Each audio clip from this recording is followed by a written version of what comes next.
What's up, guys? Killer back with another Empires and Puzzle video, and today I got the one, the only, the man, 6 in a row, 300 shot himself, Lone Wolf.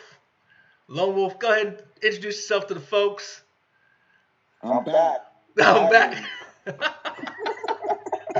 So, what have you been up to lately, man? Nothing, man. Just trying to avoid COVID-19. Got that right. What we do it in New York, what we do it. Yeah. You know? Amongst the COVID times, this is what we come up with. We come up with new, innovative ways to deliver content to Empires and Puzzles and our Empires and Puzzles gang, family, and all that. So, I was talking to Killer the other day, and I was like, listen, man, you got to spice up your shows, man. We got to come up with a different concept. And we came up with one, and I think everybody's going to really enjoy it. So what are we doing today, man? So we're naming the top 10 best yellow 5-stars in the game. Okay. I'm going to start off with number 10. And, man, at number 10, I got to put her out there. The one, the only, the beautiful Guinevere. Guinevere is going at number 10. I got Guinevere at number 10 because of how influential she was as a tank. She still is technically the best yellow tank in the game. Shield up against purple, 20% mana down, healing over time at 612. Family bonus of health, and I believe it's crit for I'm about to mess up, for the Knights of Avalon. And so Gwen, I got at number 10.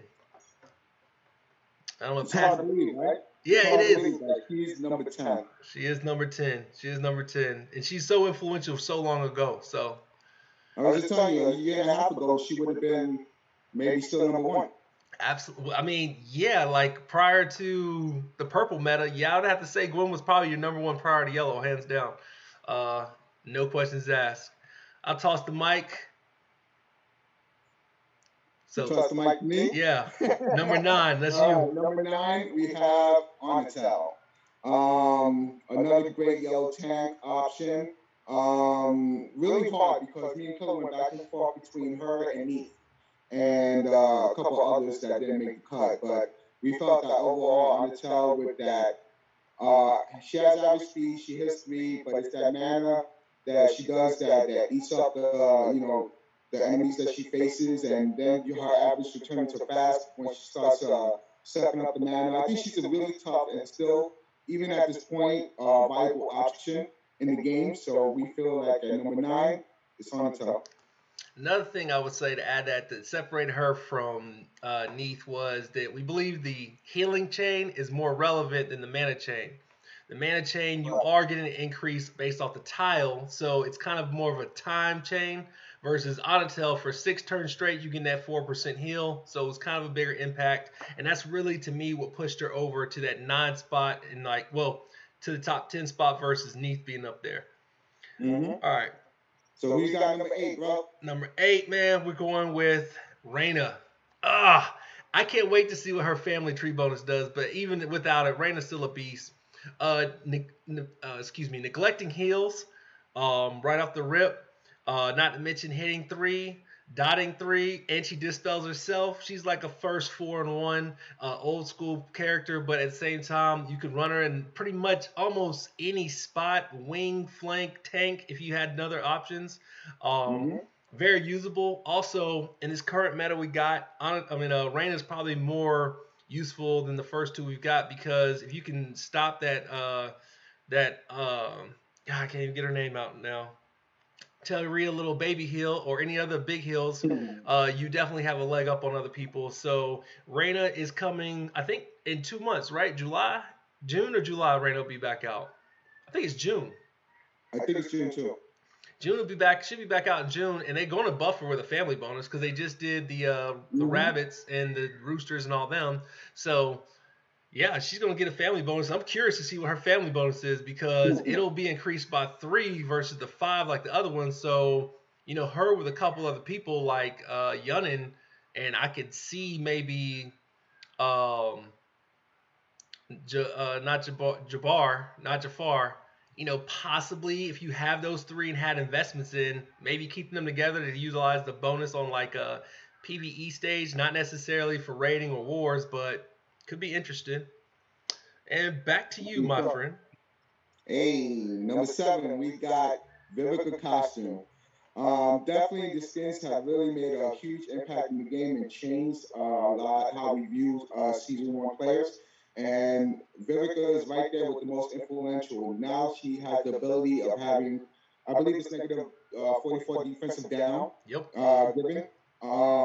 So now she, besides the heal and the dispel, she's doing that, which made her really important because there's hardly any yellow defensive down 5 stars in the game, and that really put it back on the map. So I think Vivica is an outstanding one at number seven.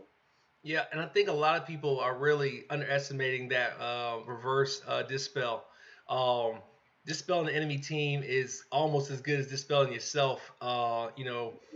You get rid of it's so many buffs out in the game right now. The gear tanks, you got, I don't know, this new chick that does too many buffs. So only thing she doesn't do is dispel some of the change, but that's coming. As you can see, they're starting to add the dispellable, non-dispellable characters. So Mm-hmm. Vivica's right there. So gotta go her at number 7. She's definitely top 10 for sure. At number 6, I've got White Rabbit.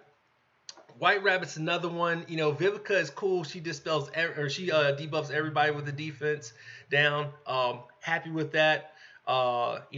Great character, but the speed thing is where it comes into play. White Rabbit hits 3, defensive downs 1. If you heal, you get defensive down more. Not to mention, he's got the family bonus from Wonderland, which I think was crit and mana. I think you said.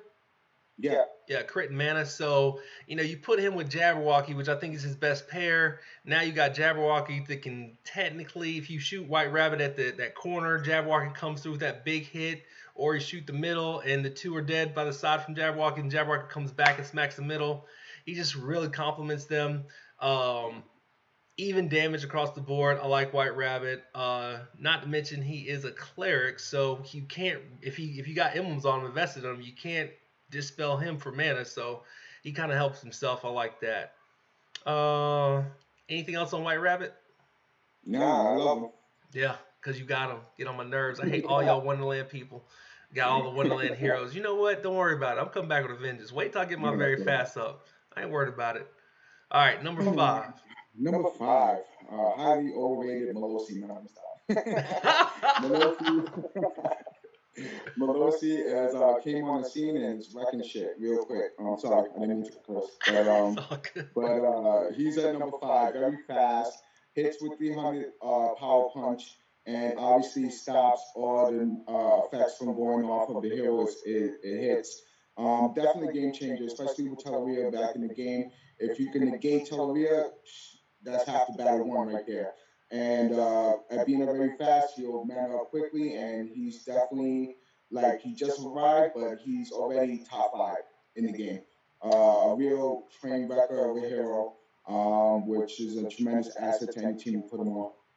I think he compliments your girl Miss the best. Probably. Yeah, I think he compliments your girl Miss the best. Recommendations when leveling this hero is level the next one too. I mean, I'm not gonna front. I'm in love with him already. I just leveled him today, max to 80. I was playing with them from I think 50 up to 80, and I had no issue. It just is amazing. Like you shut down that one person that's gonna do something. Like I love being able to break Cutchin down. I love being able to break what's her name? Golly, purple chick from Atlantis. It's called Messina? Ursina down.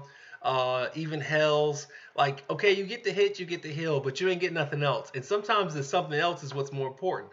Like, imagine taking away the steel buff from Hatter. Imagine taking away the reflective shield from Mitsuko, or the Mm-hmm. reflective shield from um, Ursina, or even the reflect from Elena. Elena. Like now Mm-hmm. you get that little baby hit. Okay, cool. Ursina will still knock the crap out of your yellows. That's great, but at least you can use your specials to combat her back with Melosi. So I'm a big fan right now. I go front. I want a bunch more. But let's move on to number 4. Oh man, this was a tough one, but June costume got to come in at number 4.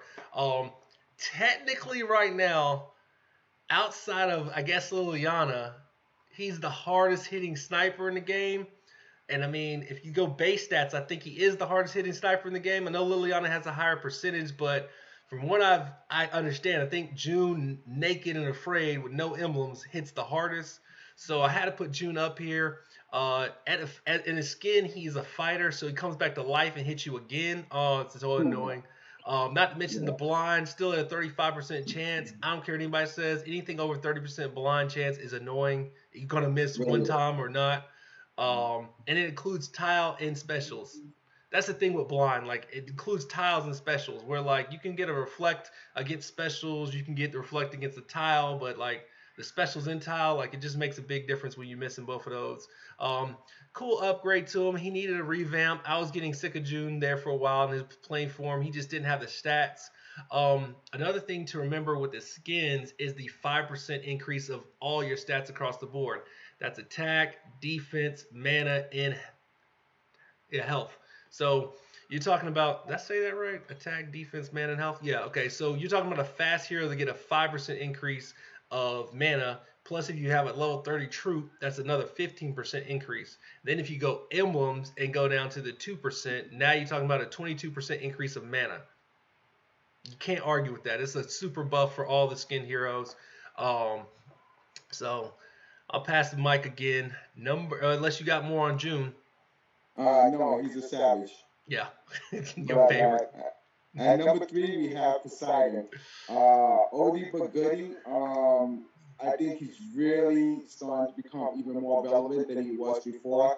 He hits hard with a 450 power punch, and his ability now is that can't be taken for granted because he's stopping the negative effects of mana.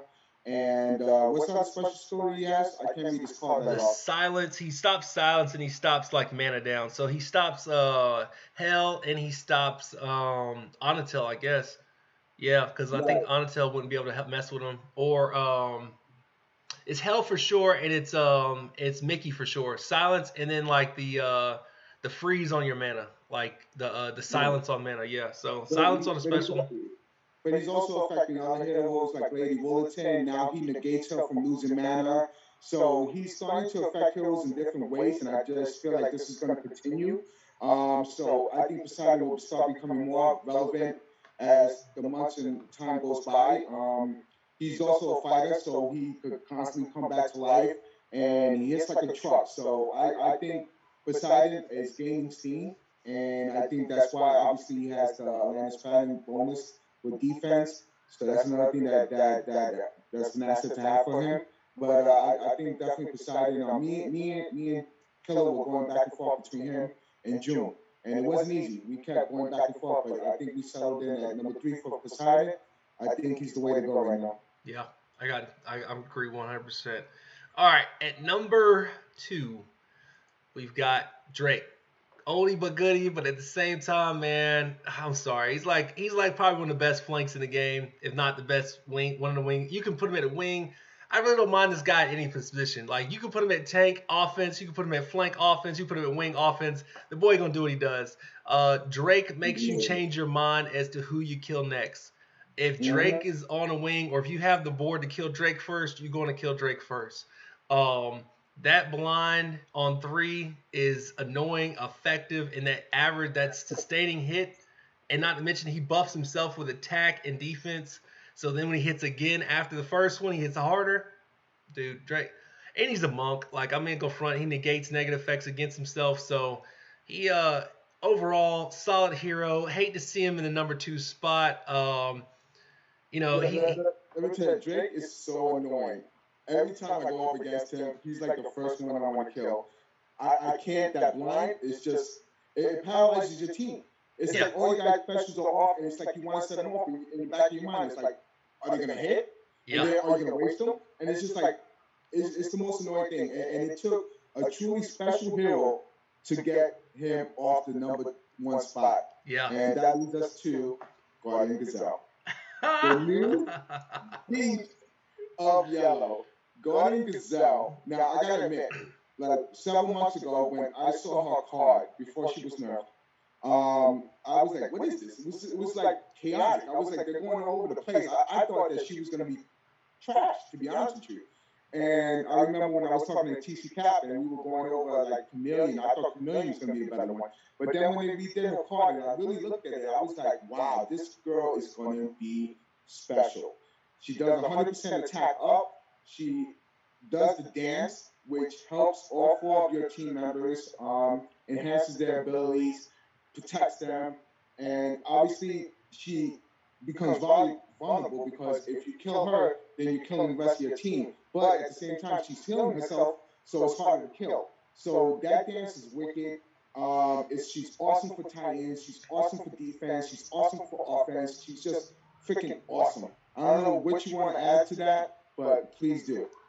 So I think the key things you got to look at with this list and a lot of heroes lists is you got, I think, 4 areas of this game that a lot of people don't realize. Okay, you got the PvE, which covers war and raids. Okay, now war and raids go offense and defense, so you got to look at that spot. You've got the PvE spot, which is what we're dealing with now with the hard modes in season 3. Okay, that's a big key. Okay, another part which kind of goes with the first one would be your defense setup. A lot of people go defense setup, and so like that's like I guess goes with raids, but I think it's a separate entity of its own. Your defense does kind of take a lot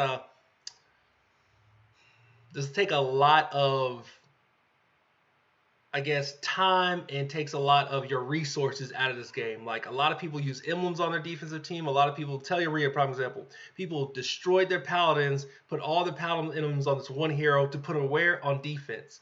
You don't even play your defense. You let people play the defense for you. In other words, if I put Telluria's on Lone Wolf's defense, I got to play him to play the character he just put all these resources in. You see what I'm saying? So I think defensive raid is a separate entity. There's offensive war and raid and defensive war and raid. So there's 2 separate entities. The 4th entity is Titans. A lot of people will take away from Titans, but it's not that many yellow heroes on this list that will be on your Titan team. Now, it's probably about half, and people might say, no, what are you talking about? But it's based off what you have. Guardian Gazelle is on your offense. She's on PvE, and she's definitely on Titans. She's the 3rd best Titan player in the game. If you are struggling against hard modes and you're wondering why your team doesn't work, switch to either a Mickey, a Tarlac, and a Guardian Gazelle, and watch the difference in the power of the tile on the team and how that changes the gameplay. It's especially important, those 3 characters right now, during these hard mode situations. Guardian Gazelle is fitting that mold. I got her at number 3 for the best Titan buffer or Titan, Titan situation. You either take Mickey, you take Tarlac, or you take Guardian Gazelle to buff your team to get those higher tile damage scores. You know what I'm trying to say. So, but do you actually like Tarlac more than Gazelle? I think the only reason you can say Tarlac over Gazelle is because Tarlac is buffing the entire team. For instance, so if you took, let's say for instance, we just had a rare Titan. It was a blue rare Titan, right? Okay, I couldn't take any real defensive down that was going to be effective. So I took a mono team, right?